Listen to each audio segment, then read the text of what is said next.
Madame, Monsieur, Yorana et bienvenue dans votre journal sur TNTV au sommaire de ce samedi 20 septembre. Montée des eaux, recul du littoral, territoire menacé. En Polynésie, le niveau de la mer grimpe chaque année. Un phénomène mesuré par les marégraphes et qui n'épargnera pas nos îles et notamment les Tuamotu. Nous en discuterons en direct avec Iseult Butcher-Ferry, maire de Ho.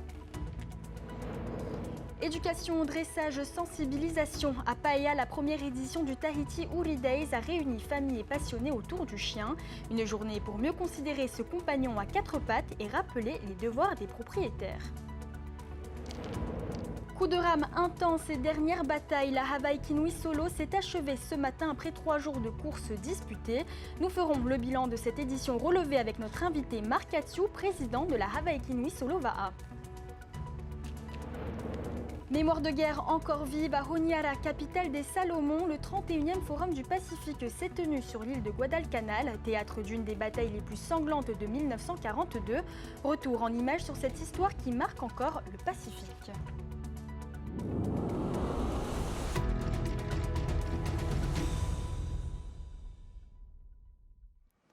La mer monte lentement mais sûrement, 3 mm de plus chaque année à Tahiti, 1 au Gambier. Les marégraphes le confirment, la Polynésie n'échappera pas à la montée des eaux. Plus d'explications avec Thomas Chabrol et Veimiti Herlo. Le capteur de ce marégraphe installé à la base navale de Papeete enregistre de précieuses informations. Il permet de mesurer les variations de hauteur d'eau, des données essentielles pour cette géophysicienne. Depuis 1993, le niveau de l'océan augmente en moyenne de 3 mm par an à Tahiti. Ça fait 10 cm pris depuis 1993, en moyenne, sur toute la ZEE polynésienne. Bon, déjà 10 cm, c'est pas rien. Un tsunami, c'est à peu près 30 cm. Voilà. Et il y a aussi le fait que, donc, il faut aussi raisonner en termes de quantité d'eau et de volume d'eau. Donc, si on multiplie cette hauteur, ce fameux 10 cm, par 5 millions de km², ça fait 500 milliards de mètres cubes d'eau de mer en plus. Les mesures de la montée des eaux varient d'un archipel à l'autre. Au Gambier, la mer augmente moins vite, 1 mm par an. Dans son laboratoire à l'université, Mariana analyse les données de 6 marégraphes installés en Polynésie et elle s'intéresse à une nouvelle mesure, celle du taux d'enfoncement des îles. Le volcan, par son propre poids, avec le refroidissement, il s'enfonce de plus en plus. Et donc, on a chiffré, on a estimé sur une période qui n'est pas très très longue, hein, mais on a pu estimer à peu près moins 0,5 mm par an. Un petit peu plus d'enfoncement aux australes que sur la société, par exemple. L'élévation du niveau de la mer n'a pas le même impact selon les zones géographiques. La menace est moindre en Polynésie française que dans l'archipel des Tuvalu, situé à l'ouest du Pacifique Sud, un archipel devenu le symbole des conséquences du changement climatique. Au niveau de l'océan, on a des courants. Alors il y a les courants marins, mais il y a également les alizés au niveau des vents en atmosphère. Et la conjonction de cette dynamique courant océanique et au niveau des courants des vents atmosphériques font qu'ils vont déplacer de l'eau de l'Est, donc de l'Amérique centrale, vers l'Ouest, vers la zone Australie. Et ce déplacement d'eau fait que naturellement, on a déjà une pente 40 cm d'eau plus élevée à l'ouest qu'à l'est. Mais la montée des eaux est inéluctable en Polynésie française. À Tahiti ou dans les îles, les effets du réchauffement climatique sont déjà perceptibles, à l'instar des épisodes de forte houle ou de l'érosion. En témoigne la disparition des bancs de plage à plusieurs endroits. Une réalité à prendre en compte dans les plans d'aménagement. Et avec nous ce soir en direct la maire de Ho, Iseult Butcher-Ferry. Bonsoir Madame la maire, on sait que Ho est un atoll assez plat, à peine 2 à 3 mètres au-dessus du niveau de la mer. Est-ce que vous ressentez déjà les effets de la montée des eaux ? Oui, bonsoir et merci pour la question. Mais bien sûr, malheureusement, c'est une réalité. Hein. Nous constatons quand même autour de l'île beaucoup de parties qui ont été érodées par la montée, quoi. Est-ce que c'est quelque chose que vous prenez au sérieux ? Est-ce qu'il y a déjà des actions immédiates qui ont été mises en place sur l'atoll ? Pour l'instant, bien sûr, on est en plein dans les constructions de la baie cyclonique, déjà pour qu'on puisse quand même, au cas de cyclone. Et puis on a essayé de planter un peu des arbres endémiques pour pouvoir tenir un peu le sable, mais malheureusement, on constate quand même que tous les ans, la mer, elle monte. Justement, vous parlez de cet abri cyclonique. On sait que la première pierre a été posée l'an dernier. Où en est la construction aujourd'hui? Ah l'année prochaine, après les élections, il y aura l'inauguration de notre bâtiment. La transition énergétique, c'est aussi un enjeu important pour Ho. En avril dernier, une convention a été signée avec l'État. C'est un projet attendu. Qu'est-ce qu'il va apporter concrètement? Oui, ça c'est fait. On n'attend plus que EDT le mette en place. Je pense que en cours de l'année 2026, ce sera monté. Et jusqu'à quel point cela pourra vous rendre plus autonome? Pardon, j'ai pas entendu la question. Jusqu'à quel point cela pourra vous rendre autonome? 50% pour nous de l'énergie renouvelable. Est-ce qu'il y a de nouveaux projets que vous comptez présenter prochainement au commissaire? Oui, bien sûr, nous avons beaucoup de projets comme avec le conseil municipal, nous sommes en train de travailler pour pouvoir faire monter des projets, et d'où la venue de notre commissaire. Mais le mieux, ça aurait été que le président du pays soit avec aussi, parce que vous savez, ici, pour tout financement, c'est l'État et le pays. Mais bien sûr, nous sommes un peu dans un projet de carénage. Nous avons des infrastructures de l'époque du CEP existant. Alors, autant le faire travailler un peu sur ça, quoi, et de se tourner vers la mer. Et enfin, un autre dossier important, comme vous le disiez, pour la population, la dépollution des anciennes terres du CEP. Où en est ce chantier aujourd'hui? Ce chantier va commencer aussi en cours de l'année prochaine, 2026. Ça y est, ils ont fait les études, tout est fait. Merci beaucoup, Madame la maire de Ho, Iseult Butcher-Ferry. Merci, bonsoir. Un village, des stands et des chiens à l'honneur à Paea. Le CICF organisé ce matin la première édition du Tahiti Uri Days à l'occasion de la journée mondiale du chien. Entre démonstrations de dressage et conférences, l'événement veut sensibiliser les propriétaires et promouvoir l'éducation canine. Reportage de Jeanne Tinoloua.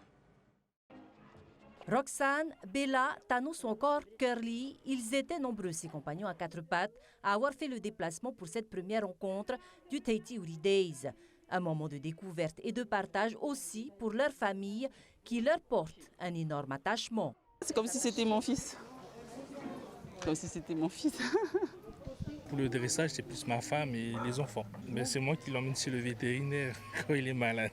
Dans l'éducation, dans le dressage, vétérinaires, associations de protection animale, assurances ou encore éducateurs canins, réunis en un seul lieu, ces professionnels animaliers ont été source de conseils et de solutions afin d'assurer le bien-être et la bonne éducation de ces animaux. Je venais voir un peu ce qui se fait à l'heure actuelle, tout le développement concernant l'accompagnement des animaux. J'ai 6 bichons avec donc un berger allemand. Je pense que c'est important que les communes s'impliquent et manifestement, elles se sont beaucoup impliquées. Ce que font aussi les éducateurs comme les clubs canins, c'est qu'ils éduquent aussi les propriétaires des animaux. En fait, c'est le premier pas vers l'éducation canine. Et donc, c'est cette connaissance qu'on va apporter aux gens pour mieux s'occuper de leurs animaux qui va permettre de changer le comportement de nos animaux à la maison, dans nos quartiers. La Tahiti Uri Days pourrait s'étendre sur un mois l'année prochaine avec un focus sur les différents métiers liés à la cause animale. Prochain rendez-vous, le colloque dédié à la condition des animaux domestiques au Fénois, à son cadre législatif ou à leur utilisation dans l'appareil judiciaire sur la cause animale le 30 septembre à l'Université de Polynésie. Côté sport, à présent, le suspense aura duré jusqu'au bout. Hotu Iterei Poroi est le grand vainqueur de la Hawaii Kinui Solo 2025. Le barreur du team Air Tahiti s'impose sur la dernière étape et au général. Chez les vétérans, l'Onomahiki Teururei reste intouchable. Le résumé avec Juanui Atuahiva et Davidson Bennett. Grosse pression sur la ligne de départ pour Hotu Iterei et Tuteari. Seules 17 secondes séparent le barreur d'Air Tahiti du maillot jaune chez les seniors. Malgré une première partie difficile face au vent, Hotu Iterei parvient à prendre de l'avance dans le surf. Il a su ensuite creuser l'écart pour remporter l'étape, mais surtout le général. Première journée troisième, deuxième journée deuxième, aujourd'hui c'est la victoire. Yeah, c'est vrai. Joli le résultat, 3-2-1. Hein. Et pour la première place au général, très content, hein. C'est ma première grande victoire, hein. C'est des grandes courses. Hein. Et ouais, je rêvais longtemps aussi de m'imposer sur ce genre de grande course. Et très content de l'avoir fait aujourd'hui. Derrière lui, c'est Darren Arbulot qui s'empare de la deuxième place, un classement qu'il dédie à son coach Steve Teshotata. Tu peux pas ne pas marcher quand tu t'entraînes avec le meilleur armée de la planète. Je tenais beaucoup à le faire pour lui aussi, de nous prendre tous les jours. Hein. Pas facile d'être avec lui aussi. Et voilà, super content. Chez les vétérans, l'Onomahi qui s'impose malgré la difficulté de l'épreuve. Le maillot jaune frappe fort dès le début et ne sera plus jamais inquiété. Je ne vais pas te cacher, c'était dur, hein, ces 3 jours à la maison, hein, psychologiquement, c'était dur, hein, c'est un stress aussi à gérer. Tu te réveilles le matin, tu as les coups de battu de la veille, tu te dis ah ouais, l'autre est que à 1 minute derrière. Voilà, j'avais que 59 secondes par rapport à Manute Awen, hein, donc j'étais content d'arriver à la balise de Taoné, regarder qu'il n'y avait personne derrière et ensuite juste relâcher jusqu'à la fin, quoi. Prochaine étape, l'épreuve emblématique de la Hawaii Kinui aux îles sous le vent. L'occasion de ranger les V1 et de sortir les V6. On dresse le bilan de cette course avec Marc Atiou, directeur de la Hawaii Kinui Va à Solo. Marc Yorana. Bonsoir. Ce fut une édition avec beaucoup de suspense jusqu'à la fin. 3 vainqueurs sur les différentes, donc les 3 étapes. Et de belles conditions. Quel est votre bilan de cette course? Avant tout, je veux d'abord remercier tous ces rameurs parce qu'ils ont affronté la houle et le vent pendant ces 3 étapes. Effectivement, ça a été très difficile. Alors, un grand bravo à tous ces rameurs. Deuxièmement, le bilan de cette course, elle est très positive. Et effectivement, on ne savait pas qui allait gagner cette course au final. Les 2 premières étapes ont eu la victoire de 2 différents rameurs. Et donc, ce n'était pas joué pour Hotuterei. C'était la 3e étape qui devait effectivement déterminer le champion des 3 étapes. Et donc, bravo à lui. Et donc, on peut dire que cette course a eu effectivement des grosses vagues. Nous avons eu beaucoup de pirogues qui ont chaviré. Nous avons eu de la casse, effectivement, des abandons. Mais on peut féliciter tout le monde, il n'y a pas eu de blessés pendant cette course. Et côté sécurité, justement, cette année, vous avez mis en place les GPS sur les VAA. Est-ce que ça a été efficace? Les GPS ont beaucoup servi. Ça nous a permis de déterminer la position des rameurs et également, comme ils se dispersent au large, on sait exactement combien de pirogues il nous reste dehors. À l'arrivée, on sait combien. Donc, si on nous dit qu'il reste 10, on sait, on cherche, jusqu'à ce qu'ils rentrent tous à l'arrivée. Le ravitaillement était aussi une nouveauté cette année. Est-ce que ça a été bénéfique pour les rameurs? Je pense que ça a été très bénéfique. C'est vrai que c'est une nouveauté. L'année dernière, on a constaté qu'il y a eu des difficultés auprès de nos rameurs au niveau du ravitaillement. Donc, on a décidé cette année de mettre en place 2 ravitaillements. Un du côté de Papineau, pour ceux qui ont des moyens nautiques, et un ravitaillement du côté de la Pointe-Vénus, pour ceux qui n'ont pas de bateau, et donc ils pouvaient venir ravitailler à terre. Et surprise, c'est que beaucoup de personnes sont venues à la Pointe-Vénus pour ravitailler nos rameurs. On va aller du côté de la Hawaii Kinui. Certains estiment que la Hawaii Kinui solo fatigue les rameurs avant la grande Hawaii Kinui. Avec seulement donc 1 mois d'écart entre les 2 courses, qu'est-ce que vous en pensez? Pour moi, je ne suis pas tout à fait d'accord. Ça permet à ces rameurs de se préparer pour la Hawaii Kinui. Quand on dit que ça les fatigue, il y a des rameurs, des teams, des équipes qui vont aller à la Molokai.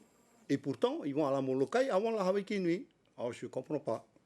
Et pour finir, un nouveau directeur de course est en formation au sein de la Fédération tahitienne de VAA. Est-ce que c'est le signe d'une passation de flambeau pour vous? Alors, je forme effectivement un nouveau directeur de course. Ce n'est pas pour passer le flambeau, c'est pour le préparer pour la Hawaii Kinui qui arrive. Parce que la Hawaii Kinui, nous avons 2 départs en même temps, celle de Huahine et Raiatea, et une course en même temps à Raiatea. Donc, je ne peux pas être directeur des 2 courses. Alors, je prépare le nouveau directeur de course pour Raiatea. Il s'appelle Claudino Vaivish. C'est lui qui va chapeauter la course sur Raiatea. Merci beaucoup, Marc Atiou, d'avoir accepté notre invitation. Merci. Direction Honiara, capitale des Salomon. 18 dirigeants du Pacifique réunis la semaine dernière pour le 31e forum sur une île encore marquée par la guerre. Guadalcanal, l'une des batailles les plus sanglantes de 1942. Retour sur place avec nos envoyés spéciaux Thierry Nui Pahuiri et Mike Leral. Plusieurs centaines d'épaves tapissent les plages, les forêts et les fonds marins des îles Salomon, morbide héritage de la Seconde Guerre mondiale. Le modeste musée national ne donne qu'un tout petit aperçu des combats qui ont fait rage à Guadalcanal. Des dizaines de milliers de Japonais tués, presque autant d'Américains, sur terre, sur l'eau et dans les airs. Et les Salomonais ont réutilisé ces armes pendant leur guerre civile entre 1998 et 2003. Ils ont trouvé ces armes dans la jungle, ils les ont ramassées, ils les ont remises en état et les ont utilisées pendant les années de tension. Dans les jardins du musée, les armes lourdes restaurées côtoient un monument à la gloire de la paix. La Deuxième Guerre mondiale est un traumatisme aux Salomon, projeté en quelques jours d'un mode de vie tribal à la terreur d'un conflit moderne. En 1942, la population vivait en communauté et elle a soudain été confrontée à la guerre. Ça a été quelque chose d'inédit. C'était leur guerre, pas la nôtre. Mais ça a affecté la vie de nombreux Salomonais, en particulier ici, sur l'île de Guadalcanal. Un homme veut cultiver la mémoire de cette bataille sanglante. Kurt Markworth a réuni des milliers d'armes et bien plus encore de petits objets. Des portefeuilles au bac des soldats, en passant par de rares et émouvantes photos. Et les centaines de plaques d'identification des militaires, un trésor pour les historiens et les familles des disparus. Une quête inépuisable, commencée dès l'enfance, à partir d'un objet trouvé dans la jungle. Le tout premier, c'était une balle. Alors j'ai cherché aux alentours et j'ai trouvé de plus en plus de choses. Et puis j'ai commencé à grimper dans les collines et là j'ai trouvé des armes, des casques. Il y en avait tellement. Les habitants ne voulaient pas les toucher parce que c'était dangereux. Et cette collection a augmenté jusqu'à ce qu'on peut voir ici. Cette bouteille de coca est probablement la plus ancienne au monde à ne pas avoir été bue. Les casques ou les gourdes sont éventrés par les grenades ou les balles, comme ont dû l'être les soldats. Certaines armes datent de la guerre de sécession américaine et ont été réutilisées parmi de nombreux fusils et pistolets face au katana japonais. C'est un sabre samouraï utilisé par un soldat japonais. C'est ici que la guerre a connu un tournant. C'est un moment clé de la Deuxième Guerre mondiale. Un couteau américain, un katana japonais, ce patrimoine historique n'est pas encore visible du grand public, mais les deux hommes espèrent l'exposer d'ici quelques années dans un nouveau musée, pour les touristes, mais surtout pour les Solomonais, victimes collatérales du conflit le plus meurtrier de l'histoire. Et si les vestiges passionnent historiens et collectionneurs, ils continuent aussi de tuer. Au Salomon, 2 adolescents ont perdu la vie en 2021 lors d'un repas de fête des mères après l'explosion d'un obus. Une survivante, Meverline Pitanoé, témoigne au micro de Tiarenui Pahuiri et Mike Leral. Nous avions organisé un barbecue pour récolter des fonds en faveur des jeunes de l'Église pour financer leurs activités.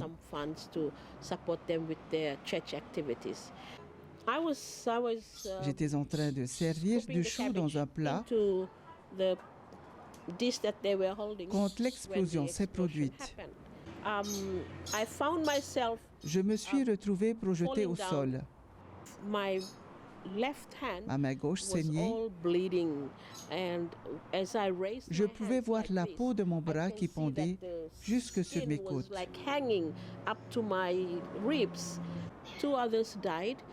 2 personnes à mes côtés sont mortes. Une femme derrière moi a survécu, blessée au genou. Depuis, c'est difficile. Je vis avec le traumatisme, avec le stress émotionnel.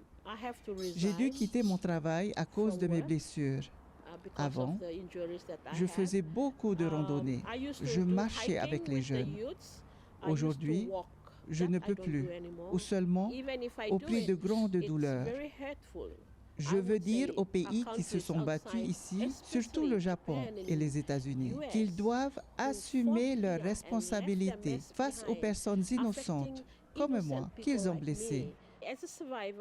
Mon souhait, en tant que survivante, c'est que tous les pays qui ont causé ces dégâts viennent les nettoyer, viennent aider notre gouvernement et que les îles Salomon soient enfin libérées de ces bombes, comme elles étaient avant la Seconde Guerre mondiale.